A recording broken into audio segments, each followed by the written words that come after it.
L'amministrazione comunale di Udine conferma la sua attenzione all'istruzione e ha presentato il prolungamento di un accordo con la FISM affinché si possa dare a un numero maggiore di persone la possibilità di usufruire dei servizi della scuola dell'infanzia. Tra gli obiettivi che abbiamo c'è quello del potenziamento, del rafforzamento del sistema educativo 06 che ricordo non è obbligatorio, però è fondamentale per realizzare condizioni di pari opportunità, di equità sociale e di contrasto alla denatalità. Con questo accordo, come dire, rinnoviamo una collaborazione col sistema delle scuole paritarie aderenti a FISM che è fondamentale per completare un'offerta che permette insomma, alle famiglie e alla città di avere un sistema adeguato.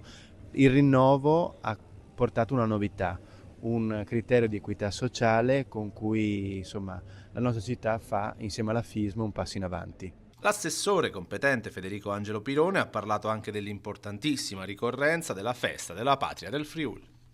È una festa sentita, è una festa che rappresenta un territorio molto vasto, che è quello del Friuli, che ha bisogno anche di una prospettiva politica, diciamo, chiara e diversa, perché in questi anni abbiamo assistito a un rafforzamento, ecco, del sistema della regione, un rafforzamento del sistema che ruota attorno a Trieste, però c'è un grosso tema, un grosso bisogno di rappresentanza anche politica del policentrismo del Friuli. Ecco, credo ricordare insomma questa responsabilità durante questo giorno è prioritario.